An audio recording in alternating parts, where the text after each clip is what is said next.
Hola amigos, una vez más, acá Momo Rojo o uno de ellos. Vamos a hacer la parte número 2 de los videos de opciones. El primero lo voy a colgar en la descripción para aquellos que no lo vieron. Para aquellos que lo vieron vamos a ampliar un poquito más en algunas consideraciones, nociones, etcétera, etcétera.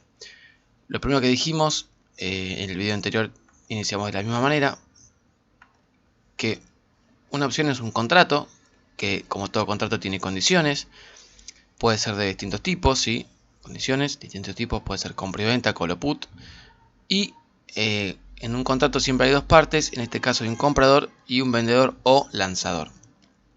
Respecto a las condiciones, sabemos que tiene un precio de ejercicio, tiene una fecha de expiración. Acá colocamos un ejemplo de cómo se ven los tickers. Por ejemplo, se dice COMC315DI, es una acción de comercial de plata. Perdón, tuve que interrumpir. Decía, en el ejemplo, COMC315DI, esto implica que corresponde a un papel de comercial de plata, que es tipo call, por la C, esta que está acá. Precio de ejercicio de 3,15, fecha de expiración, diciembre.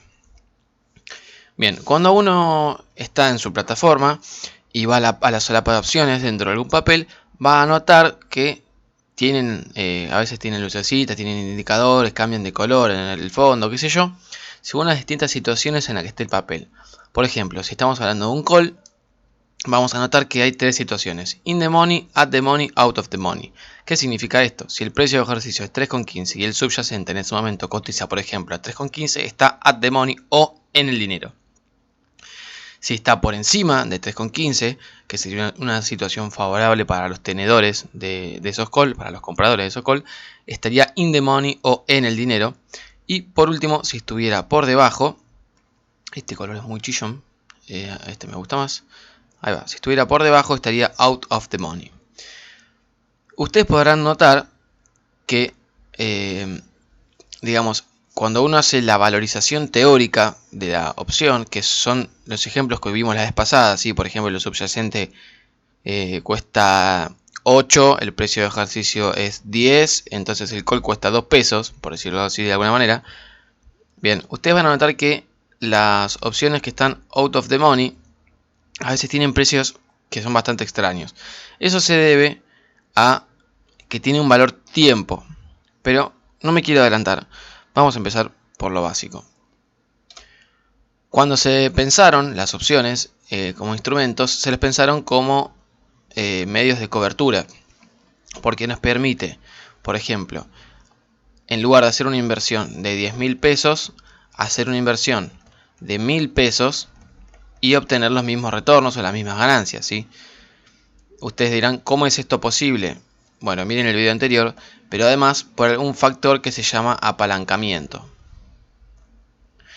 El apalancamiento es la relación matemática entre el valor de la posición, el valor real de la posición, y la inversión requerida para acceder a la misma.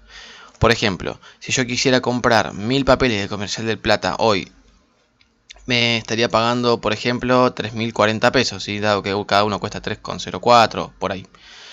Si yo quisiera decir, bueno, listo, no voy a comprar estos 1.000 papeles, voy a comprar algo con cobertura, he comprado opciones, de manera de que si pierdo mis 1.000, primero que dispongo de los otros 9.000 y segundo que no estoy arriesgando los 10.000 completamente, ¿sí? Estoy arriesgando en este caso, por ejemplo, un 10%.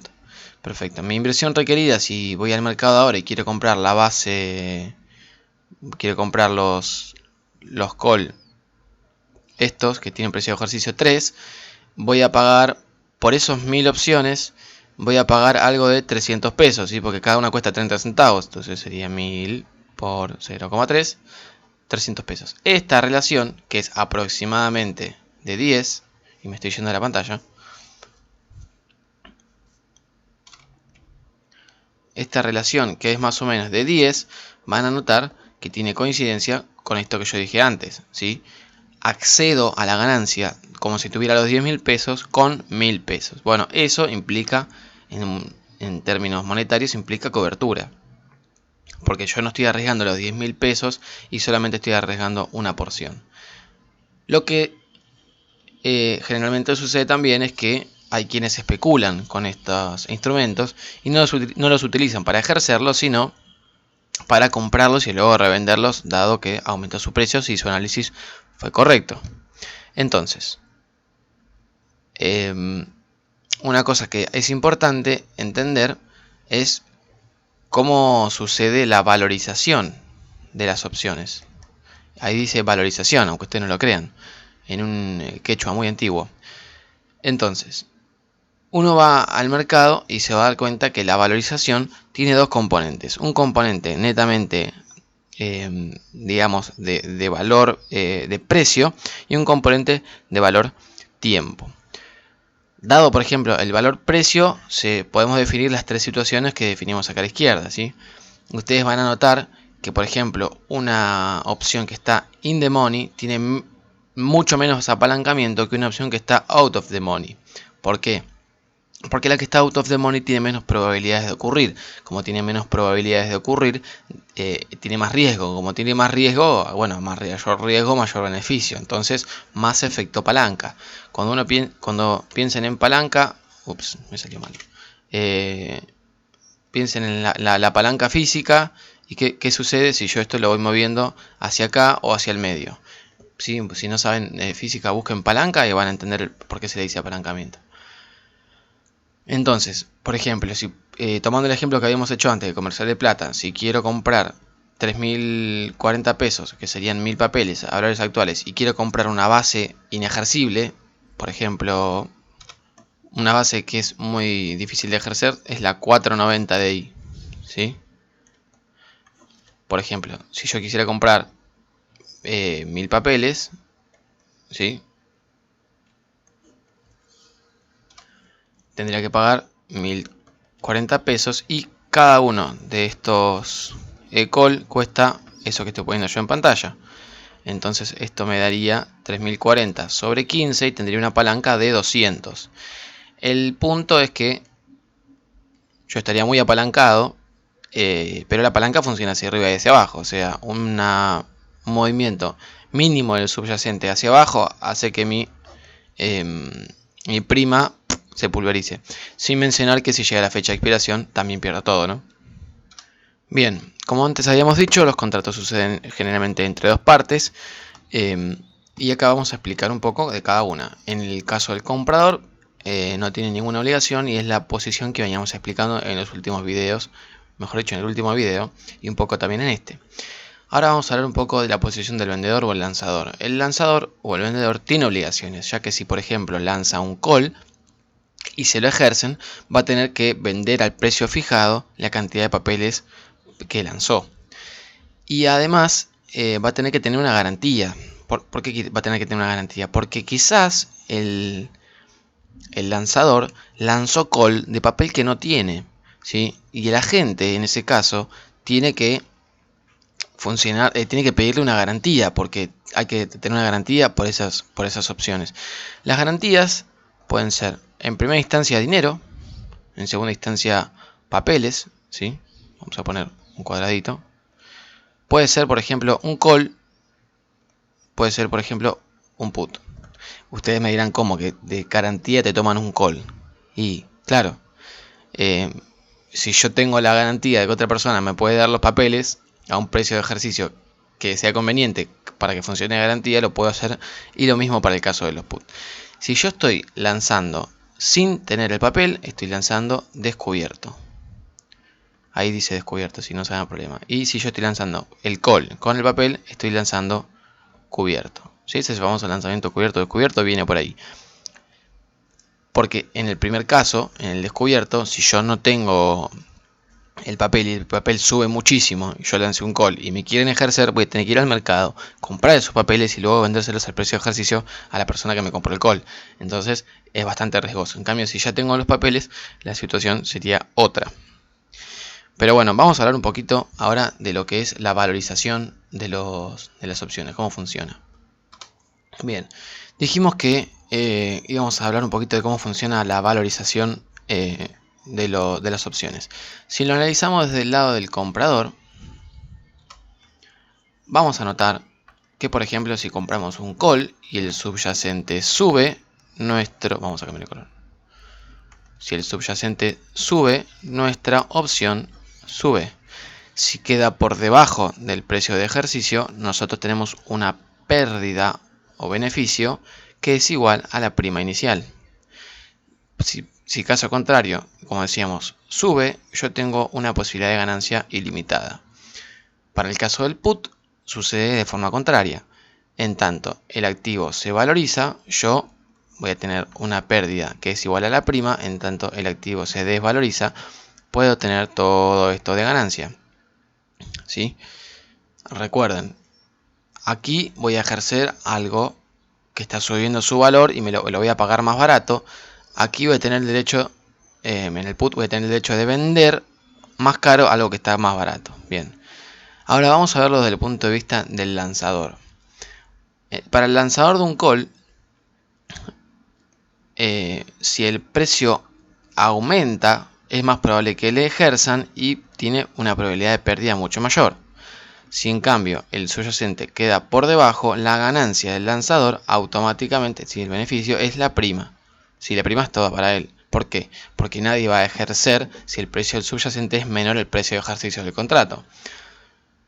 En el caso del put, para el lanzador, sucede lo contrario. En tanto el activo subyacente quede por encima del precio de ejercicio del contrato, el beneficio va a ser la prima, y si queda por debajo, las potenciales pérdidas aumentan muchísimo. Ustedes me van a decir, ¿para qué voy a hacer yo un lanzamiento si como mucho gano la prima y como pérdida puedo tener todo esto? Bueno, ahora lo vamos a hablar un poquito de eso. Antes hay que mencionar algo que no es menor, mientras acomodo mis hojas, que es cómo es que se mueve el valor de la opción y por qué. Porque esto que estamos haciendo nosotros sería el gráfico teórico. Ahora, cuando uno va a la realidad y hace las cuentas, se da cuenta, casualmente, vale la redundancia, de que no sucede de esa manera y que se comportan de una manera similar, pero no idénticamente igual. ¿Por qué sucede esto? Bien, ustedes van al mercado, quieren comprar un call y van a ver que la curva, por ejemplo, hace algo así. ¿Sí? Esto sería el precio de la prima. O sea, esto sería la prima. Si van a ver que la variación de la prima, o sea, el valor de la opción, realiza esa curva. ¿Por qué? Bueno, primero que no puede ser negativo. Yo no puedo pagar algo de forma negativa, ¿sí? Entonces, nunca va a pasar por abajo del eje. El eje, esto sería el eje X. Y segundo, que la diferencia que tiene con el valor teórico, que sería el celeste, esta diferencia que está acá, es el valor tiempo. ¿Sí? ¿Por qué? Porque si el precio de ejercicio es 3,15 y el activo cuesta en ese momento, por ejemplo, 3,20, la cuenta sería 3,20 menos 3,15. ¿Sí? Pero si para el vencimiento faltan 2 años, lo más probable es que el papel siga subiendo. Entonces esa diferencia, el que te está vendiendo ese call o el que lo lanzó, te la va a cobrar. Es muy obvio, ¿sí? Hoy cuesta 3,20. El precio de ejercicio es 3,15. La cuenta te da fácil. Listo, esto cuesta 5 centavos. Esto cuesta 5 centavos, pero para ejercerlo hoy, esto es un valor teórico, ¿sí? El valor real, ¿sí?, que va a estar en esta franja que estoy pintando, va a venir dado por, bueno, hay modelos de valorización de opciones que son bastante complejos y no son objeto de este video. Pero lo que quiero que entiendan, porque nos los han preguntado más de una vez en el Twitter, es cómo puede ser que si el activo cueste 3,20 y el precio de ejercicio 3,15 y los estén vendiendo a 20 centavos. Bueno, eso es porque el que te lo está vendiendo y el que lo está comprando están asumiendo que antes de la fecha de expiración del contrato, si por ejemplo te lo venden a 20 centavos, esto va a costar más de 3,40, ¿sí? Eso es lo que estarían asumiendo ambas partes, en caso de que se realice la venta o la compra del call. Así que bueno, siempre que tengan en cuenta que existe el valor tiempo y que es algo muy muy importante. No se grafica tan simple como esto. Estas son las valorizaciones teóricas por precio. Y bueno, si quieren ahondar un poco más en el tema, hay un montón de libros y no hay ningún problema. Pero bueno, vamos a hablar un poquito de lo que serían las estrategias. Imaginen que ustedes quieren adquirir, en el ejemplo teórico anterior, algo que por ejemplo cuesta 10.000 pesos y ustedes tienen la opción de hacerse con el control de esos papeles por 1000 pesos. Esta sería la opción, esta sería la acción o el subyacente. Bueno, un apalancamiento de 10, como claramente se ve. Táctica número 1. Para aquel que quiere comprar, o mejor dicho, un ejemplo de lo que se puede hacer. Yo puedo comprar estas opciones, ¿sí? Vamos a poner, por decirlo de alguna manera, flujo de caja menos 1000, ¿sí? Porque gasté 1000 pesos. Y con los restantes 9000 que yo supuestamente iba a poner para comprar las acciones, por ejemplo, lo pongo a tasa fija. Si la fecha de expiración es, por ejemplo, dentro de 60 días, bueno, yo puedo poner el dinero de renta fija, este dinero, estos 9000, por ejemplo, a 50 días. ¿Sí? Imaginen que me paga una tasa de, no sé, 5%. Entonces, yo al finalizar o antes de finalizar la fecha de expiración de la opción voy a tener 9450 y obtuve un beneficio de renta fija por este dinero. Si encima esta opción se valorizó, vamos a poner que subió un 10%, que no es mucho, ¿sí? Yo voy a ir, digo, para empezar, yo ya tengo 10.550. ¿Estoy haciendo bien las cuentas? No. Modo media pila. Sí, estás haciendo bien las cuentas. Perdón. Pensar y escribir no es fácil. 10.550, ¿sí? Así que puedo ir a ejercer al precio de ejercicio que tiene, no importa. Y gané porque puse a renta fija ese dinero y encima mi opción se valorizó. ¿Sí? Esa es, por ejemplo, una posibilidad a la hora de comprar. Utilizo la opción como cobertura y el resto del dinero, como supongo que no lo voy a necesitar unos días antes de la expiración del contrato, por ejemplo, lo pongo en caución, compro renta fija, etcétera, etcétera, etcétera. Pero bueno, los escenarios comprados generalmente son más intuitivos. Vamos, por ejemplo, ahora a los ejemplos lanzadores. Ejemplo, lanzo un call. Vamos a poner valores teóricos, un subyacente, pesos, puso ahí un capo. Ahí está, un subyacente de 8 pesos, una prima de 1 peso. Sí, pagué 8 del subyacente, cobré 1 por la prima del lanzamiento. ¿Sí? Entonces yo obtengo automáticamente un precio equivalente de 8 pesos menos 1 peso que gané por la prima. Mi precio equivalente es de 7 pesos. ¿Sí? Porque compré algo a 8, pero por después por ese activo que tengo que yo lancé y recibí 1 peso, perfecto, 7 pesos. Vamos a entonces plantear algunos escenarios. Escenario A, el subyacente se fue a 10 pesos. Algo que no dije. En el ejemplo, el precio de ejercicio es, por ejemplo, 9 pesos. Entonces, escenario A, el subyacente se va a 10. O sea, que me ejercen. Me ejercen a 9 pesos. ¿Cómo sería mi flujo de caja? Por decirlo de alguna manera, menos 8, más 1, más 9. Pago 8, recibo 1 por la prima, me ejercen a 9, menos 8, más 10, igual 2 pesos. Gané 2 pesos y encima operé con cobertura. Porque, perdón, no operé con cobertura. Hice tasa en este caso. Porque de yo no haber lanzado hubiese ganado lo mismo, pero hay que ver los siguientes escenarios, ¿sí? En este caso, por ejemplo, si yo no hubiese lanzado nada, el subyacente pasó de 8 a 10, yo ganaba 2, en este caso gano 2. Me van a decir, dale, vamos, esto no tiene sentido. Momento, sigamos avanzando. Por ejemplo, el subyacente a la fecha de vencimiento cuesta 8 pesos, ¿sí? El precio de ejercicio era 9, entonces en este caso no me ejercen, ¿sí? Yo gané, en mi flujo de caja sería menos 8, más 1, más 8. ¿Por qué más 8? Esto es lo que yo compré, esto es lo que gané por lanzar, esto reingresa a mi cartera porque no ejercieron, entonces vuelvo a tener el control de los papeles. Entonces, en este momento, por ejemplo, gané 1 peso porque sí, por decirlo de alguna manera. Por ejemplo, en el escenario C, el subyacente cae a 6 pesos. ¿Qué hubiese pasado si yo no hubiese lanzado la opción? Sí, bueno, desde ya que no me ejercen, ¿no? Vamos a poner no ejercen. Porque el precio de ejercicio es 9, nadie va a comprar a 9 lo que puede pagar 6. Perfecto. Fíjense lo que pasa en este caso. Mi flujo de caja hubiese sido menos 8. Perdón. Si yo no hubiese lanzado, yo hubiese comprado algo a 8 y hoy lo hubiese vendido a 6. Pero como yo lo lancé y no me ejercieron, gané un peso. Por lo tanto, mi pérdida, que hubiese sido la desvalorización de esta acción de 8 a 6, ahora en el precio equivalente sería de 7 a 6, porque yo recibí un peso por la prima.